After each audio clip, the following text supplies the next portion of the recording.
All right, we are so close to being done. I can taste it. We got to get this done. I know you've had all you can take. I understand.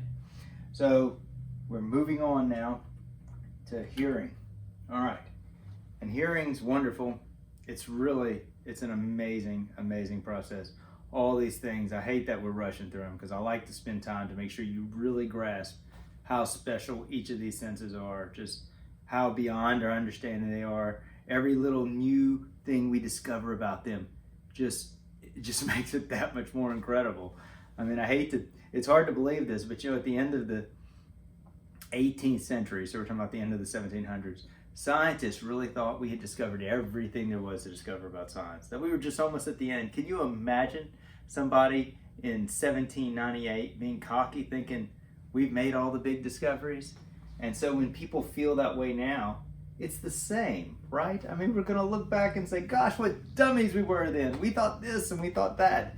Oh, like we were talking about the taste thing last time. All that stuff they've discovered just since I was in school. It's so neat. All right, so hearing. So one of the wonderful things about the ear is that it not only hears, that inner ear is what makes you know where your head is in space. It lets you know when you're bouncing around in a car, even if your eyes are closed. We're going to talk about how that works. Okay, so it detects sound and head movement, and it sends those signals via cranial nerve 8, right? The vestibulocochlear nerve. They used to call it the auditory nerve, but then we was like, wait. It works on the vestibular system too. It needs to have that name, so it's in the name now. All right, this is important anatomy to understand. If you're going to be a nurse or anything, you need to know your ear anatomy, okay? Because, I mean, you need to know it. You need to know it really well. If a doctor says, hey, go clean out this ear, you need to know where that eardrum is. You need to know how far you can go before you're going to really be hurting them or actually do damage. So we have our external ear canal here, external acoustic canal. This is the pinna, or the auricle is another name for it. Here we have our eardrum, our tympanic membrane. And then this is the middle ear, okay? The middle ear houses the little bones of the ear, okay? Ossicles is our fancy name for them, the auditory ossicles. And that's the hammer, the anvil, and the stapes, the stirrup. So it's the stapes, the incus, and the malleus. You gotta know them. There's no way around it. The stapes are the stirrups, easy to remember because, it's actually shaped like a stirrup. And then the malleus is kind of like a hammer. So that's why it's like a malleus or a mallet. And then the incus is the other one. That's how I remember. And then you have your eustachian tube, which connects the ear to the nose. So that's why when you hold your nose and you blow, your eardrums pop out. And it's wonderful if that happens because that means that middle ear, some people call it the inner ear, but that's wrong. The inner ear is this part.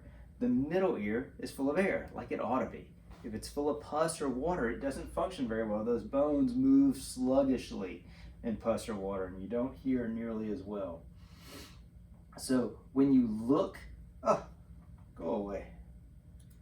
When you look into the middle ear and you look through the eardrum, it's not like looking through a window that you can see perfectly what's in there. It's more like looking through a shower curtain. And you can just make out that there's something in there like bones. You can see the round window because of the way the light comes. So that's what you see when you look in an ear. But this inner ear part, you can't see at all. The cochlea and the semicircular canals are housed in bone. You cannot make them out. As you can see, these ossicles are very small. Look, this is a penny. Look how easily they fit on a penny. My wife had these bones replaced by a piece of metal. She had surgery to have that done. And it's just incredible to me that he could do surgery on something so tiny, remove them and put new ones in. So that's the good news. The bad news is, to do the surgery, they had to cut this muscle when they did it. And this muscle and this muscle here, which is removed, are the two muscles that keep your eardrum tight. So that when you hear a loud noise, they tighten up to keep that eardrum from moving, which is good. So that's why, although, if you have repeated loud noises, obviously it will damage your hearing. But it often is protected because of these muscles. So unfortunately, in my very busy, loud house, when there's a loud noise, there's nothing to hold her eardrum tight, and she hears it. It's most unpleasant. Okay. So let's talk about the inner ear. We have our semicircular canals here. You learned about these in elementary school. And they're full of fluid. Lymph, or aquae is our fancy name for that. And that fluid moves around as you tilt your head around. That's what's happening. So notice we have our endolymph and our perilymph, and as they shift around, they press on these organs here that see, both systems have the lymph systems. They press on the organs. The organs are the little hair cells that let you know that there's movement. Likewise, when sound is transduced into the cochlea, that sound presses other little hair cells that are very similar. They obviously clearly come from the same organ, and that's how you perceive sounds. So for hearing, just so you have a feel what happens, let me back up a little bit. When there's a sound that moves the hammer, it presses that stapes on the oval window here. And the pressing of that stapes moves the fluid in the cochlea to create the fluid wave. It takes a sound wave, a mechanical wave, and turns it into a fluid wave, still mechanical, that moves through there. And the only reason it can move the fluid at all is because of the round window here gives some relief. So as the fluid on one side pushes, this one moves and pushes against the round window. If you'll watch this video, which we can't watch right now, it will make so much sense. This is a really good video, and it's got some fantastic music. If you haven't developed an appreciation for Beethoven yet, make yourself do it. Listen to it until you love it. When I was about your age, well, some of you are older than I was when I went to college, but I was young when I went to college, and I forced myself to listen to a couple of the symphonies, especially after I saw Symphony 9. Changed my life. Wonderful thing.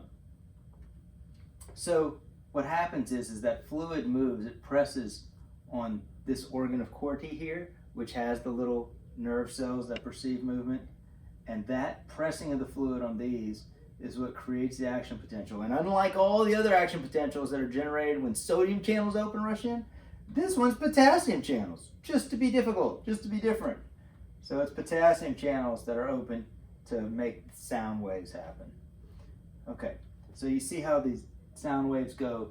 It presses on the stapes, that moves it here, and then when it gets thin enough that the sound wave can't go on anymore, it goes across, and that's when so that's why you can hear higher pitch sounds in one spot and lower pitch sounds in a different spot. That's why you can tell the difference.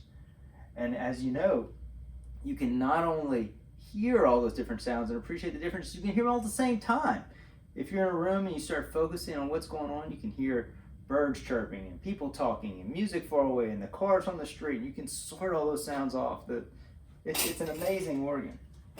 You know, I love music, so I've spent a lot of time thinking about it, and the more I think about it, the more amazed I am.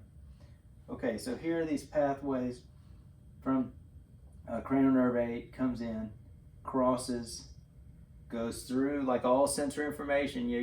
Your thalamus is the filter of that sensory information that you're aware of, and then you finally hear it in your primary auditory cortex. Okay, so your equilibrium receptors, we talked about here, they work similarly, that the fluid moves and the fluid affects the little nerve endings.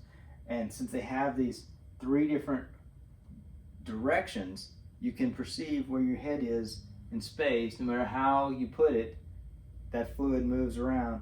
And if you move it a lot, well, then that fluid just sloshes around and it feels kind of gross. That's why you get dizzy, okay? So we talked about how that fluid moves, these little hair cells, depending on how the fluid moves around. And this pathway, this is your vestibular pathway.